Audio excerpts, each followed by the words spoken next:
આદેશ આદેશ હું એકતાનાથ ગુરુ યોगी तुलसीनाथ बापू श्री शनिदेव मंदिर भवनाथ तलेटी गिरनार जूनागढ़ गुजरात। आज हम बात करेंगे साधना नहीं निष्ठा श्रद्धा। अष्टावक्र जी की गीता में से जो अष्टावक्र जी जनकराज को समझा रहे हैं, जनकराज के प्रश्नों के उत्तर दे रहे हैं, जनकराज के पास जो अभी प्रश्न है उनका निराकरण कर रहे हैं, उनका समाधान कर रहे हैं। तो अष्टावक्र जी का पहला ही सूत्र आज उसके बारे में बात करेंगे कि क्या कह रहे हैं अष्टावक्र जी। तो पहला सूत्र है, अष्टावक्र जी ने कहा, हे पुत्र, तू बहुत काल से देहाभिमान के पास में बंधा हुआ है। उस पास को मैं बोध हूँ, इस ज्ञान की तलवार से काट कर तू सुखी हो। अष्टावक्र जी की दृष्टि में, और वही शुद्धतम दृष्टि है। तो अष्टावक्र जी की जो दृष्टि है वो ही शुद्धतम दृष्टि है कि जो हम है वो ही अष्टावक्र जी देख रहे हैं। और हम लोग जैसे सदियों से युगों से जन्म पे जन्म ले रहे हैं, इसलिए हमें ये देहाभिमान है। हम ये मान चुके हैं कि यही देह हमारा स्वरूप है, ये देह यही हमारा रूप है, ये देह यही हमारा सब कुछ है, यही हमारी पहचान है। तो ऐसा हम मान चुके हैं। न जाने कितने युगों से, कितनी सदियों से हमारा यही हमारी मान्यता रही है। तो कहते हैं ना कि एक ही बात अगर हम दोहराए जाए, अगर वो बात झूठी भी होगी तो वो हमें सच लगने लगती है। तो ये शरीर ये हमारा स्वरूप नहीं है, लेकिन हम ये दोहराते ही गए। न जाने कितने जन्मों से हम ये मान चुके हैं कि यही हमारी पहचान है, यही मैं हूँ। इसलिए इसके आगे हम क्या है वो जानने की, वो पहचानने की हमने कभी कोशिश नहीं की, क्योंकि हम ये मान चुके हैं कि यही हम है। इससे आगे हमारी क्या पहचान है। तो अष्टावक्र जी क्या कहते हैं कि ये देहाभिमान की ये जो मान्यता है, जो ये देह को हम मान बैठे, उसे काट दो और तुरंत सुखी हो जाओगे कि ये देह में नहीं हूँ, तो ये शरीर में नहीं हूँ, तो फिर इसमें जो बचता है वही हमारा स्वस्वरूप है, और वो जानते ही हम सुखी हो जाएंगे। तो अष्टावक्र जी की जो दृष्टि है वही शुद्धतम दृष्टि है, क्योंकि वो जागे हुए हैं। जैसे संत सदगुरु जो वहां तक पहुंच गए हैं, वो सब उनकी स्थिति एक ही है। वो हमें अलग अलग लगते हैं, लेकिन जिसने भी अपने वो ब्रह्म स्वरूप को देख लिया वो सब एक ही स्थिति पे है। तो अष्टावक्र जी की जो दृष्टि है वो शुद्धतम दृष्टि है। वो वही देख रहे हैं जो हम है, उसकी कोई अलग से मान्यता नहीं है, लेकिन वो वही मान रहे हैं, वो सत्य मान रहे हैं, क्योंकि उन्होंने सत्य का दर्शन किया है। तो आंतरिक दृष्टि है, बंधन केवल मान्यता का है, बंधन वास्तविक नहीं है। तो ये केवल हमारी मान्यता है, ये वास्तविकता नहीं है। लेकिन एक झूठ हम 100 बार दोहराए तो हमें वो सच लगने लगता है। ऐसे ही हम ये दोहराते जाते हैं कि ये देह हम है, तो हमें ये सच लगने लगता है कि यही हमारा स्वरूप है। अब इससे आगे हम क्या जाने, क्या पहचाने।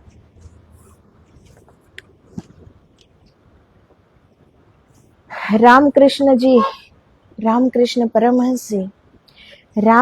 परमहंस जी के जीवन में ऐसा उल्लेख है कि जीवन भर तो उन्होंने माँ काली की पूजा अर्चना की, लेकिन अंततः उन्हें लगने लगा कि यह तो द्वैत ही है, अभी एक का अनुभव नहीं हुआ।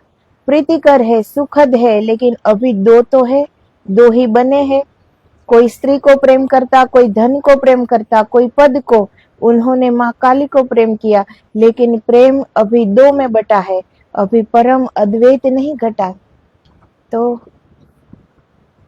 रामकृष्ण परमहंस जी, जिनकी स्थिति परमहंस की थी, महाकाली माता हाजरा हजूर वो बात करते थे महाकाली माँ से, आमने सामने जैसे हम कर रहे हैं।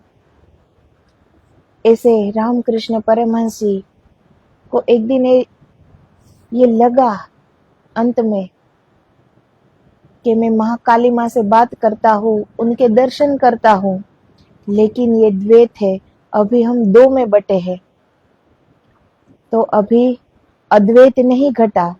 अद्वैत का मतलब है एक ही रहना, खुद का मिट जाना, और जो परम सत्य है, हमारे अंदर की आत्मा परमात्मा, जो परमात्मा है वो ही सत्य है, वो ही परम सत्य है। तो वो अभी नहीं घटा। अभी जितना अभी भी लोग धन को प्रेम करते हैं, कोई पद को प्रेम करते हैं, कोई नाम को प्रेम करते हैं, कोई व्यक्ति को प्रेम करते हैं, ऐसे ही अभी मैं महाकाली माँ को प्रेम करता हूँ।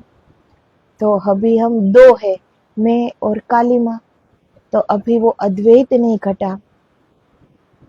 पीड़ा होने लगी तो वे प्रतीक्षा करने लगे कि कोई अद्वैतवादी, कोई वेदांती, कोई ऐसा व्यक्ति आ जाए जिससे राह मिल सके। क्योंकि रामकृष्ण परमहंस जी की ये खोज थी, इसीलिए उसे पीड़ा उठी।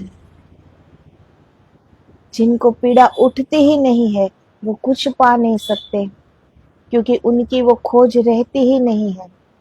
लेकिन रामकृष्ण परमहंस जी जो साक्षात महाकाली माँ जगदम्बा से बात करते थे आमने सामने, उसे एक दिन ये लगा कि अभी द्वैत है, अभी अद्वैत नहीं घटा। तो उसे पीड़ा होने लगी, वेदना होने लगी अंदर से, और वो खोजने लगे कि कोई अद्वैतवादी मिल जाए, और ये जो हम दो है, मैं और महाकाली माता अभी जो दो है, मैं अभी दो में बटा हूँ, वो एक हो जाए। एक परमहंस तोतापुरी जी गुजरते थे। तो तोतापुरी रामकृष्ण परमहंस जी के गुरु थे, वो गुरु बने, वो भी परमहंस की स्थिति में थे। रामकृष्ण जी ने उन्हें रोक लिया और कहा, मुझे एक के दर्शन करा दो। तोतापुरी जी ने कहा, यह कौन सी कठिन बात है, दो मानते हो इसीलिए दो है, मान्यता छोड़ दो। कितनी सरलता से, कितनी सहजता से समझाया तोतापुरी महाराज ने कि तुम दो हो, ये तो तुम्हारी मान्यता है ना, ये मान्यता छोड़ दो तो एक हो जाओगे। पर रामकृष्ण जी ने कहा, मान्यता छोड़नी बड़ी कठिन है, जन्म भर उसे साधा, आंख बंद करता हूँ, काली माँ की प्रतिमा खड़ी हो जाती है, रस में डूब जाता हूँ, भूल ही जाता हूँ कि एक होना है, आंख बंद करते ही दो हो जाता हूँ, ध्यान करने की चेष्टा करता हूँ, द्वैत हो जाता है, मुझे उबारो।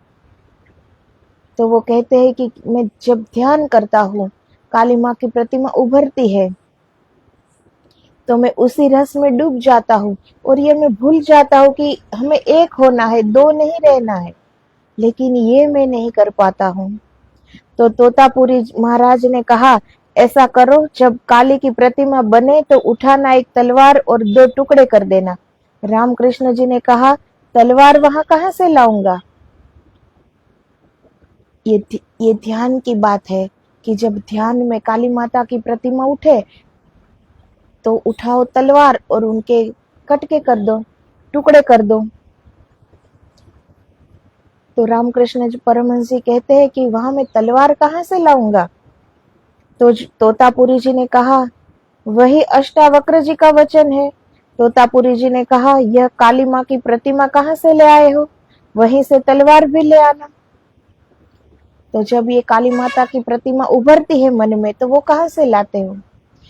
तो जहां से प्रतिमा लाते हो वहीं से तलवार ले आना और काट दो उसे। यह भी कल्पना है, इसे भी कल्पना से सजाया सवारा है, जीवन भर साधा है, जीवन भर पुनरुक्त किया है, तो प्रगाढ़ हो गई है। यह कल्पना ही है, सभी को आंख बंद करके काली तो नहीं आती, तो ये हमारी कल्पना ही है ना।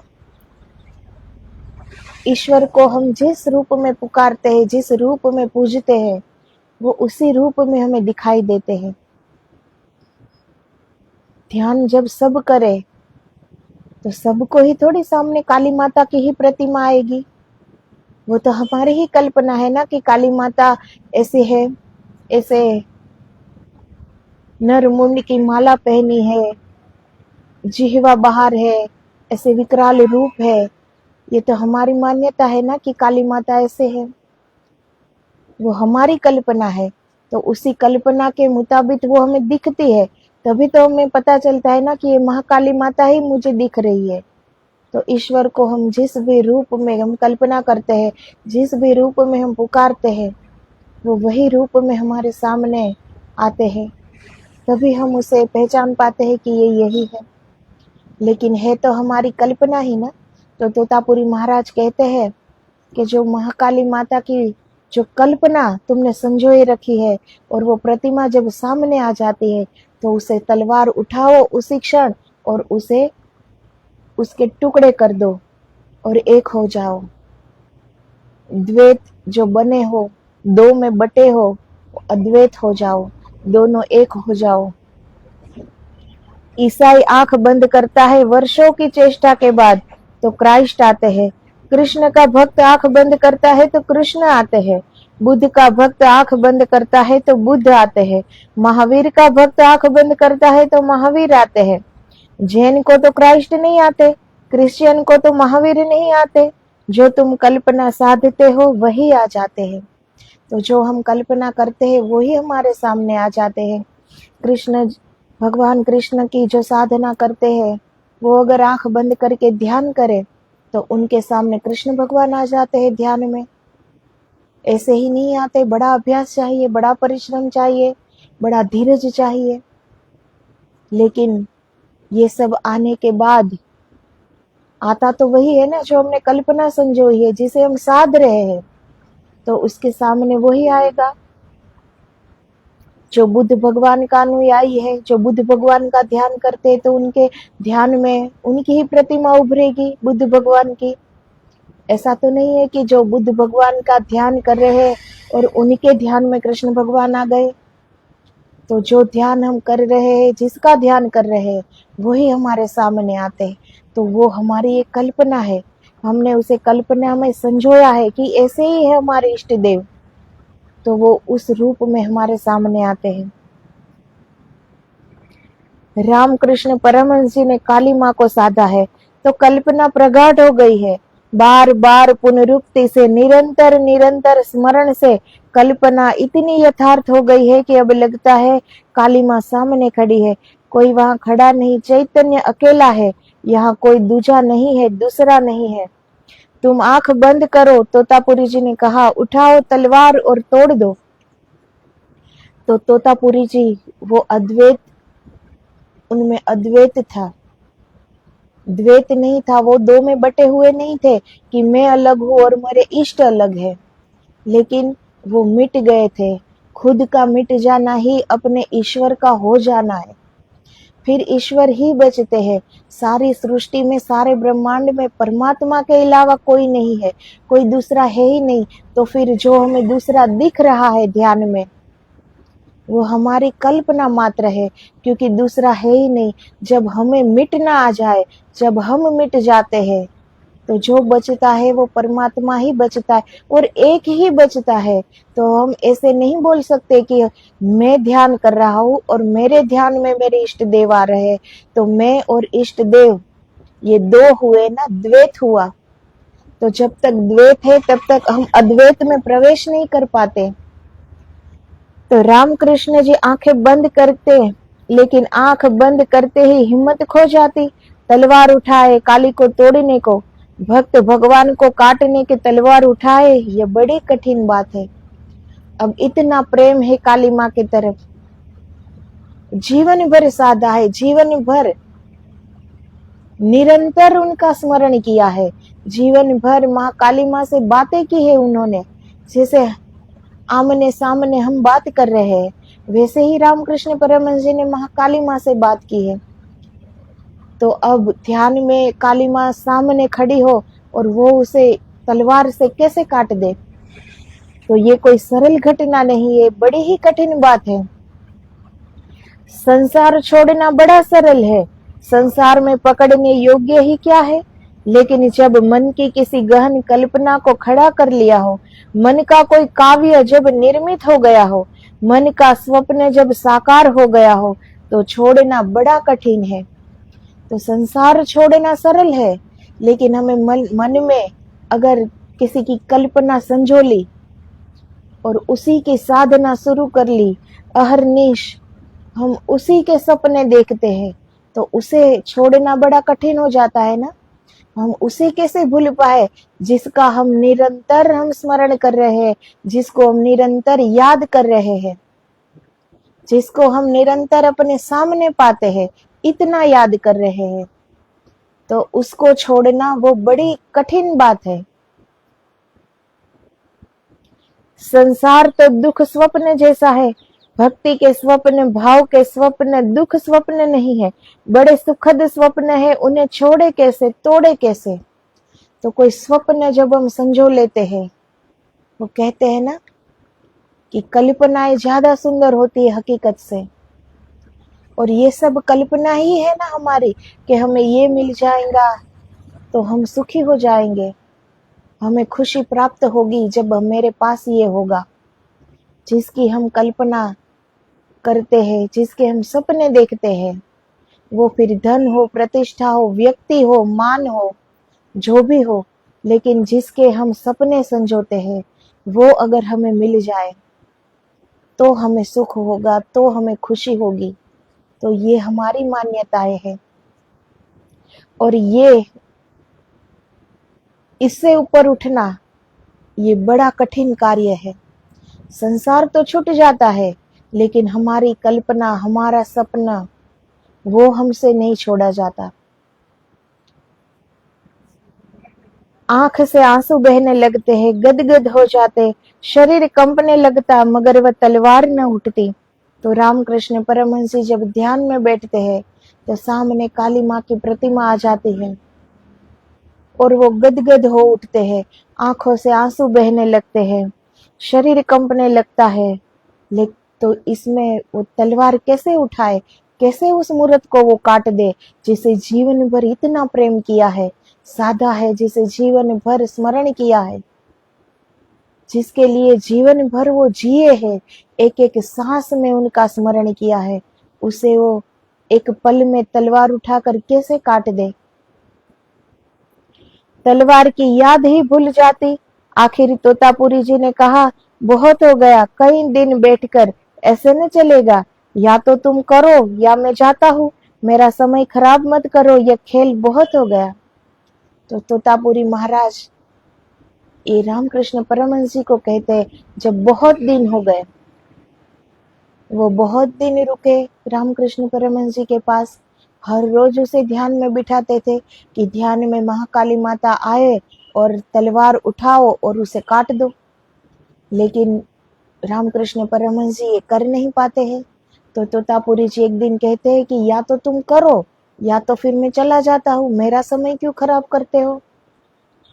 तोतापुरी उस दिन एक कांच का टुकड़ा ले आए और उसने कहा कि जब तुम मगन होने लगोगे तब मैं तुम्हारे माथे को कांच के टुकड़े से काट दूंगा। जब मैं यहाँ तुम्हारा माथा काटूं तो भीतर एक दफा हिम्मत करके उठा लेना तलवार और कर देना दो टुकड़े, बस यह आखिरी है, फिर मैं न रुकूंगा। तो तोतापुरी महाराज ने उसे ये आखिरी बार प्रयत्न करते हैं और ये कांच का टुकड़ा ले आए कि जब तुम्हें सामने प्रतिमा आ जाएगी माता जी की और तुम गदगद होने लगोगे, तब मैं तुम्हारे माथे पे ये कांच का टुकड़ा से तुम्हारा सर फोड़ दूंगा। तब तुम हिम्मत करके तलवार उठा लो और महाकाली माता की जो प्रतिमा सामने उसके टुकड़े कर दो, और ये आखिरी बार है, फिर मैं चला जाऊंगा। तोतापुरी महाराज की धमकी जाने की और फिर वैसा गुरु खोजना मुश्किल। तो तोतापुरी महाराज अष्टावक्र जी जैसे आदमी रहे होंगे। जब रामकृष्ण आंख बंद किए, काली माँ की प्रतिमा उभरी और वे मगन होने को ही थे, आंख से आंसू बहने को ही थे, उमंग आ रही थी, रोमांच होने को ही था कि तोतापुरी महाराज ने लिया माथे पर जहाँ आज्ञा चक्र है वहां लेकर ऊपर से नीचे तक कांच के टुकड़े से माथा काट दिया। खून की धार बह गई। हिम्मत उस वक्त भीतर रामकृष्ण जी ने भी जुटा ली। उठा ली तलवार, दो टुकड़े कर दिए काली के। काली वहां गिरी कि अद्वैत हो गया, कि लहर खो गई सागर में, कि सरिता उतर गई सागर में। फिर तो कहते हैं 6 दिन उस परम शून्य में डूबे रहे। न भूख रही, न प्यास, न बाहर की सुध रही, न बुध, सब भूल गए। और जब 6 दिन के बाद आंख खोली तो पहला वचन कहा, वह यही, आखिरी बाधा गिर गई, the last barrier has fallen. तो ये आखिरी परमहंस की स्थिति में थे, कोई कमी तो नहीं थी। रामकृष्ण परमहंस जी भक्ति में, उनके ज्ञान में, उनके भाव में कोई कमी न थी। बात इतनी थी कि अभी अद्वैत नहीं हुए थे, वो अभी द्वैत थे। वो महाकाली माँ को इतना प्रेम करते थे, इतना उनसे उनका जुड़ाव था, फिर भी वो उनसे एक नहीं हो पा रहे थे। अभी वो दो थे कि मैं महाकाली माता की पूजा कर रहा हूँ, मैं उनसे बात कर रहा हूँ, मैं उनसे प्रेम कर रहा हूँ। तो इसमें दो है। और अद्वैत में जब जाना हो, वो स्थिति प्राप्त करनी हो, तो खुद का मिटना जरूरी है, एक हो जाना है। जिसे हम प्रेम करते हैं, जो भी हमारा इष्ट देव है, इष्ट देवी है, उसी में एकाकार। तो तोतापुरी महाराज ने ये कर दिया। ये रामकृष्ण परमहंस जी के गुरु थे तोतापुरी महाराज। बहुत दिन रुके, बहुत प्रयत्न किया, तो रामकृष्ण परमहंस जी ने आखिर में ये कर दिया कि उठा ली तलवार और काली माँ की प्रतिमा के 2 टुकड़े कर दिए। और उसी क्षण जब काली माँ गिरी, उसी क्षण रामकृष्ण परमहंस जी भी मिट गए और वो एक हो गए। अब वो दो न थे कि काली माँ अलग और रामकृष्ण जी अलग, अब वो दोनों एक हो गए। फिर तो वो 6 दिन तक उसी परम शून्य में बैठे रहे। न भूख लगी, न प्यास लगी, न कोई सुध, न कोई बुध। वो उसी स्थिति में बैठे रहे। और जब 6 दिन के बाद आंख खोली तो उनका ये पहला वचन था कि आखिरी बाधा भी छूट गई। और तो कोई कमी थी नहीं रामकृष्ण परमहंस जी में, बस अभी तक अद्वैत नहीं घटा था, और वो भी आज तोतापुरी महाराज के सानिध्य में वो भी घट गया। तो जो आखिरी बाधा थी कि मैं और मेरी महाकाली माता अलग है, आज वो बाधा भी गिर गई और दोनों एक हो गए।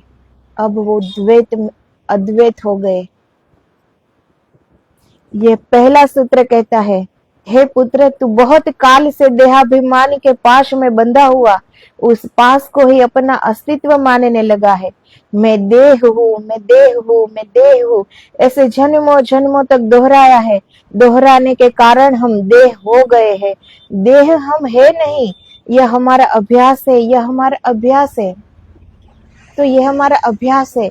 न जाने कितने युगों से, कितने जन्मों से हम ये मान बैठे हैं कि ये देह, यही हमारी पहचान है, यही शरीर, यही मैं हूँ, यही मेरी सच्ची पहचान है। आगे क्या मेरी पहचान है? यही तो हूँ मैं। और यही हम बार बार दोहराते हैं, न जाने कितने जन्मों से दोहराते हैं। इसीलिए हम इस असत्य को सत्य मान बैठे हैं कि यही मैं हूँ, लेकिन ये मैं नहीं हूँ। तो जो ये हम मान बैठे हैं कि ये देह मैं हूँ, तो ये अभ्यास ही है ना हमारा, कि ये मान्यता कितनी घर कर चुकी है हमारे अंदर, कि हम इनसे ऊपर उठना हमारे लिए बड़ी कठिन बात है, बड़ी समस्या है कि इस शरीर से ऊपर उठा जाए। क्योंकि जन्मों से इस शरीर को ही हम अपना स्वरूप मान बैठे, हम अपना रूप मान बैठे हैं। तो इसको हम काट नहीं सकते, इसको हम असत्य मान नहीं सकते। तो ये अभ्यास ही है ना हमारा, कि बार बार दोहराते हैं कि यही शरीर में हूँ, यही मेरी पहचान है। यही मैं हूँ। तो ये जो हमारा मैंपन है, वही हमारा अभिमान है, वही हमारा अहंकार है। और अहंकार हमें कभी ऊंचे उड़ने नहीं देगा। ये अहंकार का भार ही है जो हमें इतना नीचे रखता है, हमें वो ऊपर उड़ने नहीं देता। ये हमारे अहंकार का भार है। और ये अहंकार आया कैसे? अभ्यास से। हमने ये अभ्यास किया। अगर हमने सही में सत्य अभ्यास किया होता कि ये शरीर मैं नहीं हूँ, मैं कुछ भी नहीं हूँ, मेरे अंदर जो विराजमान है, जो सांसें बनकर धड़क रहा है, वही परमात्मा, वही पूरी सृष्टि में वही व्याप्त है, यहाँ कोई दूसरा है ही नहीं। वो परम पिता परमेश्वर वही पूरी सृष्टि में व्याप्त है, हर जगह और हर जीव में वही वो है, और कुछ है ही नहीं। लेकिन हमने उसका अभ्यास नहीं किया। हमने अभ्यास क्या किया? हमारे अभिमान का, कि ये देह में हूँ। यह हमारा आत्म सम्मोहन है। हमने इतनी प्रगाढ़ता से माना है कि हम हो गए हैं। ये हमने इतनी प्रगाढ़ता से माना है कि यही मैं हूँ। कहते हैं ना, मेरे बगैर ये नहीं हो सकता, मैं हूं तो सब है, मैं हूं तो ये परिवार चलता है, मैं सब कर सकता हूँ, मैं सब जानता हूँ, मैं सब।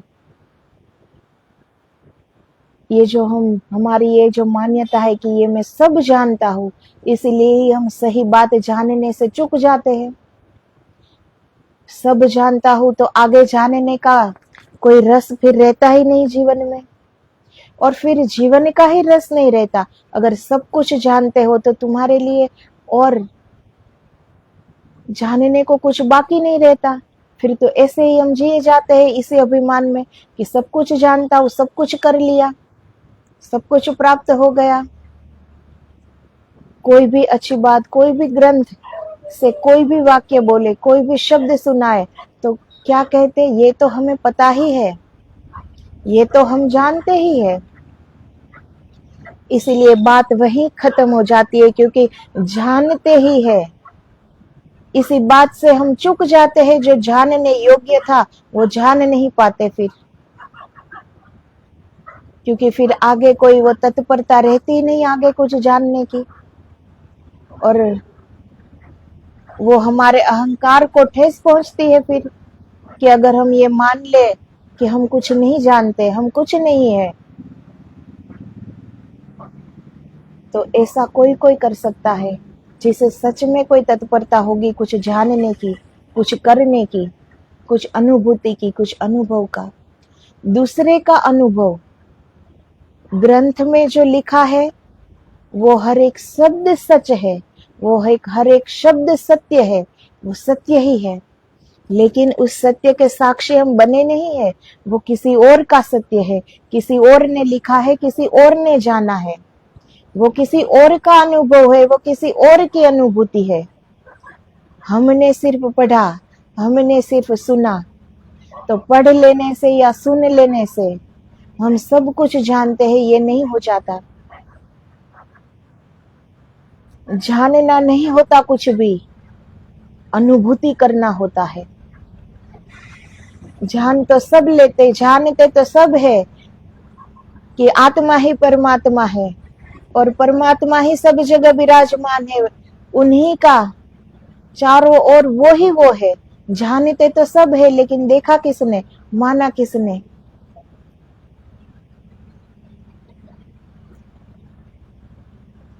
अगर हमारे सामने एक दो व्यक्ति खड़ी हो, तब भी हम कोई बुरा काम करने से हम रुक जाएंगे कि ये देख रहा है। क्यों? क्योंकि वो हमारी आंख देख रही है कि सामने दो चार व्यक्ति खड़े हैं, तो हम ये गलत काम करेंगे तो वो देख लेंगे। तो इस चर्म की आंख से हम उस चर्म रूपी शरीर को ही देखते हैं, तो हम वो मान लेते हैं कि दो चार व्यक्ति खड़े हैं, हमें ये नहीं करना चाहिए। लेकिन जो अणु अणु में व्याप्त है, जो हर जगह वो ही वो मौजूद है, उसकी मौजूदगी कभी मानी है कि जो हम कर रहे हैं वो देख रहे हैं? वो तो हमारे ही अंदर है। कोई दूसरा तो हमारे सामने हमारे पास में खड़ा होगा, लेकिन ईश्वर तो हमारे ही अंदर विराजमान है, वो तो हमारे ही अंदर है, वो तो सब कुछ देखता है। लेकिन उसकी मौजूदगी कोई मानता है कि वो देख रहा है? अगर कोई व्यक्ति खड़ा है तो हम गलत काम नहीं करेंगे, लेकिन जहाँ ईश्वर की मौजूदगी है वहां हम कुछ भी कर लेंगे, कुछ भी सोच लेंगे। तो हम ये मानते ही नहीं है कि ईश्वर देख रहे हैं और चारों ओर उनकी ही सत्ता है, वही मालिक है, वही देख रहा है, चारों ओर वही वो है। तो ये हम जब अच्छा सुनते हैं, अच्छा पढ़ते हैं, कोई हमें कहते हैं, संत कहते हैं, सदगुरु कहते हैं, ये ग्रंथ हमारे, ये महान ग्रंथ चीख चीख कर कह रहे हैं, लेकिन क्या हम ये मानते हैं? क्या हम ऐसे जीते हैं? क्या हम हमारी हर सांस उस ईश्वर की साक्षी में लेते हैं कि हम जो सोचते हैं, हम जो करते हैं वो देख रहे हैं? क्या एक क्षण के लिए भी, एक पल के लिए भी हम ईश्वर की मौजूदगी को मान सकते हैं? तो ऐसा जानने का फायदा क्या है, मतलब क्या है? अगर ये हम जान लिया कि चारों ओर ईश्वर है, लेकिन हमारे जीवन में जैसे हम जी रहे हैं उसमें वो कहीं दिख ही नहीं रहा है, तो ये जानना, ये मानना, ये सब गलत ही हुआ ना। तो ये सब अनुभूति की बात है, ये अनुभव की बात है। और जिसने अनुभव कर लिया वो सब अद्वैत हो जाते हैं, क्योंकि उन्हें पता चल जाता है कि यहाँ दूसरा कोई है ही नहीं, वो ही वो है। तो द्वैत मिट जाता है और अद्वैत उनमें घट जाता है। रामकृष्ण जी के जीवन में एक और उल्लेख है, उन्होंने सभी धर्मों की साधनाएं की है। वे अकेले व्यक्ति थे मनुष्य जाति के इतिहास में जिन्होंने सभी धर्मों के मार्ग से सत्य तक जाने की चेष्टा की। तो रामकृष्ण परमहंस जी अकेले एक ऐसे व्यक्ति हैं कि सभी धर्म से उन्होंने ये चेष्टा की है सत्य को जानने की। कितना परिश्रम होगा, कितनी मेहनत होगी। जिनको जानने की, सत्य जानने की कोई खेवना नहीं, कोई चाहत नहीं, कोई तत्परता नहीं, वो कभी सत्य को जान ही नहीं पाएगा।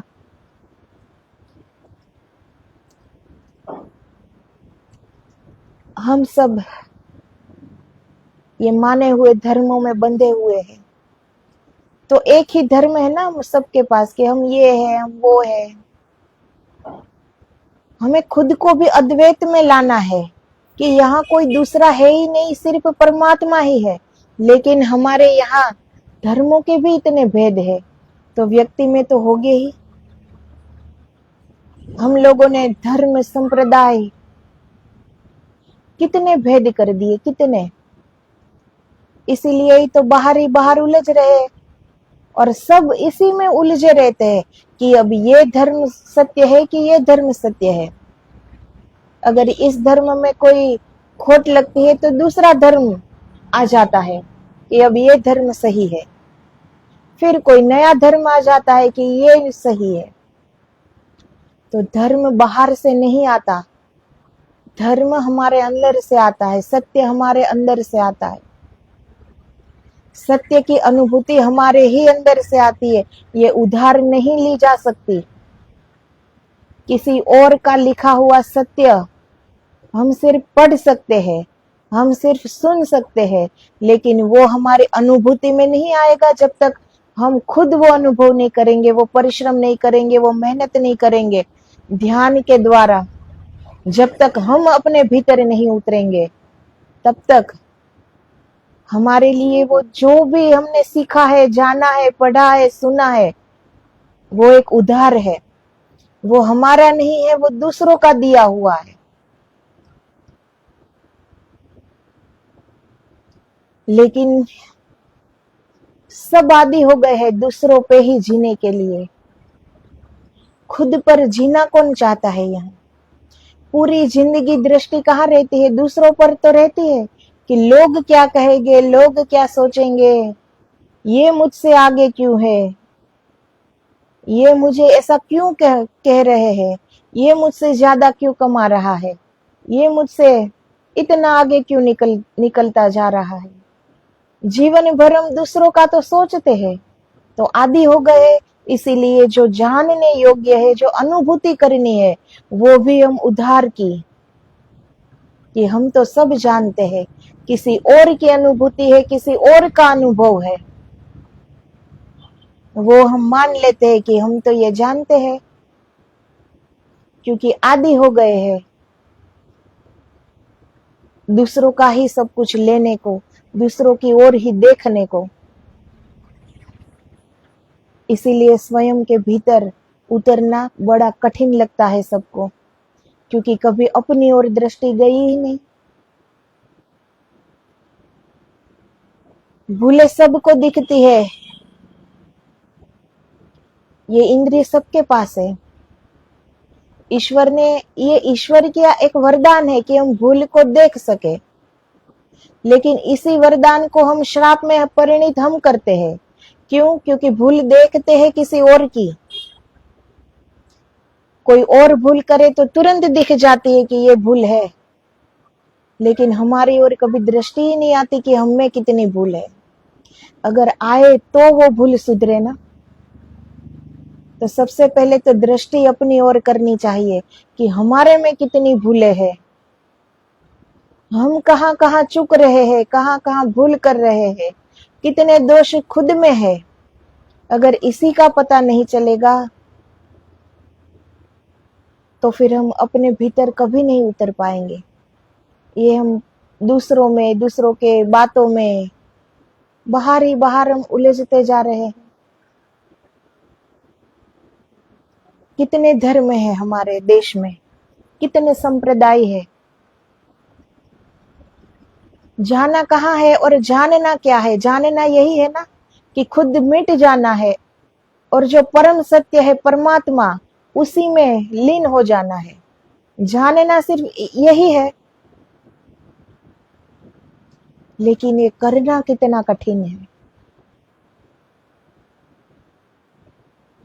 इतने संप्रदाय, इतने धर्म, कितनी बात सिखाते हैं, कितनी बात।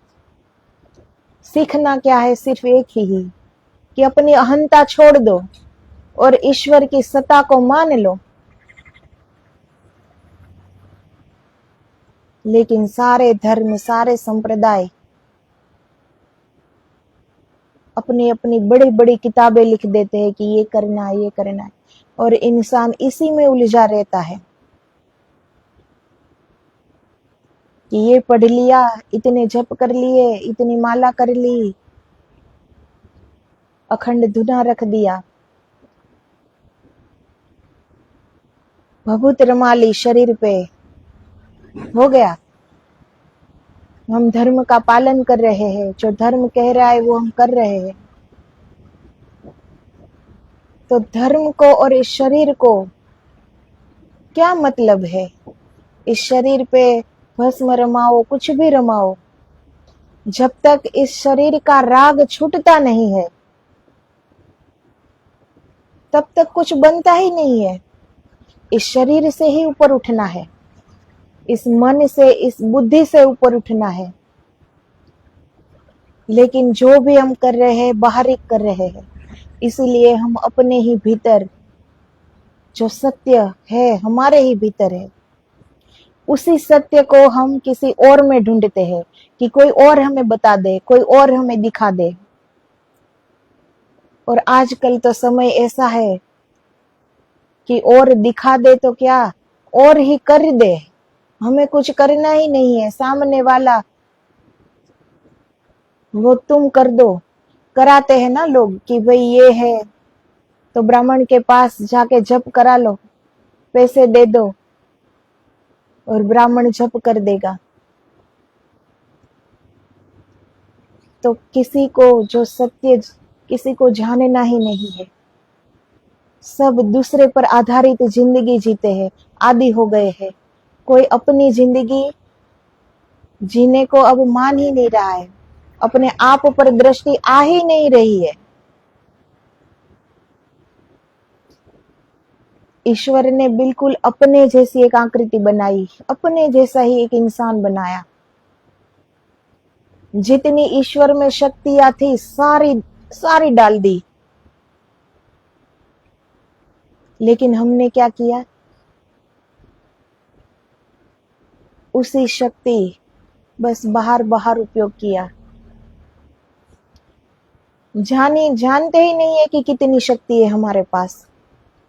एक संकल्प, सिर्फ एक संकल्प परमात्मा का और पूरी सृष्टि रच दी। तो हमारे एक संकल्प में कितनी शक्ति है। लेकिन कभी इतना दृढ़ संकल्प किसी के मन में आया ही नहीं। कोई कोई होता है जो दृढ़ संकल्प कर लेता है कि अब कुछ भी हो जाए, पर अब जानना है, अब सत्य को पाना है, अब खुद को पाना है। ऐसे बहुत कम लोग हैं जिसे सत्य में जानना है। दुनिया में सारी अच्छी बातें कही जा चुकी है, सारी अच्छी बातें और सच्ची बातें ग्रंथों में लिखी जा चुकी है। बाकी कुछ नहीं रहा। बाकी रहा है करने को, जो किसी को करना नहीं है। अगर जिसको करना है उसके पास समय ही कहाँ है कुछ और करने को, कुछ और देखने को, कुछ और पाने को। जिसे सीधा ही परमात्मा से ही प्रेम है, तो बीच में कुछ आता ही नहीं फिर उसके और परमात्मा के बीच में। लेकिन परमात्मा हमारे लिए क्या है? वो एक सीढ़ी है हमारे लिए,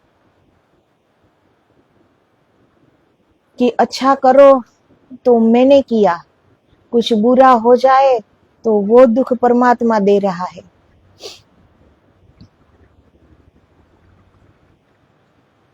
और कुछ नहीं मिला तो हम कहेंगे ज्यादा दुख आएंगे। हमारे ही कर्म अनुसार, हमारे ही कर्म है। ये जिंदगी है जो मिली है, वो हमारे कर्म का ही एक आईना है। जो करके आए हैं वो अब सामने आ रहा है। लेकिन उसमें भी हम अपना अहंकार देखो। हम क्या कहेंगे? ईश्वर हमारी परीक्षा कर रहे हैं, ये दुख हमारे कर्म के हैं, वो हम नहीं मानेंगे। हम क्या कहेंगे? ईश्वर हमारी परीक्षा कर रहे हैं, वो हमें शुद्ध सोना बना रहे हैं। ईश्वर ने तो सोना ही बनाया है, लेकिन हम पीतल हो गए यहाँ के। वो क्यों परीक्षा ले गया? तो ईश्वर क्या है? वो हमारे अहंकार को चोट ना लगे। हम नहीं मानेंगे कि ये इतने बुरे कर्म हमने किए होंगे तभी ये सामने आया है। लेकिन हम उसे परमात्मा पर डाल देंगे कि वो हमारी परीक्षा कर रहे हैं, वो हमें दुख दे रहे हैं। वो सच्चिदानंद है, वो आनंद का स्वरूप है। परमात्मा वो परम आनंद है। उनके पास दुख है ही नहीं। जिनके पास दुख है ही नहीं वो दुख देगा कहां से? ये जो कुछ भी दुख आ रहे हैं हमारे सामने, वो हमारे ही कर्म के हैं, किसी और का तो है नहीं। वो हमारा ही है जो हमारे सामने अब आ रहा है। लेकिन हम वो मानेंगे नहीं। हमारे अहंकार को चोट लगेगी कि मैं तो कभी बुरा सोचता भी नहीं, बुरा करने की तो दूर की बात है। तो ये जो हमारा अहंकार है वही तो हमें झुकने नहीं देता। और जो झुकना नहीं सीखा वो कुछ नहीं पा सकता। बिना समर्पण के कोई कुछ पा ही नहीं सकता। रामकृष्ण परमहंस जी की भक्ति में क्या कमी थी? साक्षात माँ काली माता उनके सामने आकर खड़ी हो जाती थी, उनके हाथों से वो भोजन ग्रहण करती थी, उनसे बातें करती थी। क्या कमी थी उनकी भक्ति में? फिर भी जब उनको लगा कि अभी द्वैत है, मैं और मेरी माँ हम दोनों अलग अलग है। तो उन्होंने तोतापुरी महाराज की शरण ले ली। तो कितना झुकना आया रामकृष्ण परमहंस जी को। और जिसे झुकना आता है वही समर्पण कर पाता है, और बिना समर्पण के कुछ नहीं कोई पा सकता, कुछ भी नहीं। अगर पास में सच्चा सदगुरु है तो उन्हीं के चरणों में समर्पित हो जाओ, पूरा समर्पित हो जाओ, खुद को मिटा दो, खुद को भुला दो कि अब मृत्यु ही हो गई है, अब मैं कुछ हुई नहीं, अब जैसे वो चलाए, जहां वो ले जाए। इतना समर्पण कि खुद का कुछ बचे ही नहीं। तो वो समर्पण कब आएगा? जब हमारे में से अहंकार मिट जाएगा। जब तक अहंकार है तब तक तो हम झुक ही नहीं सकते। तो ये अहंकार ही है जो मैं ऊपर कभी उठने नहीं देते।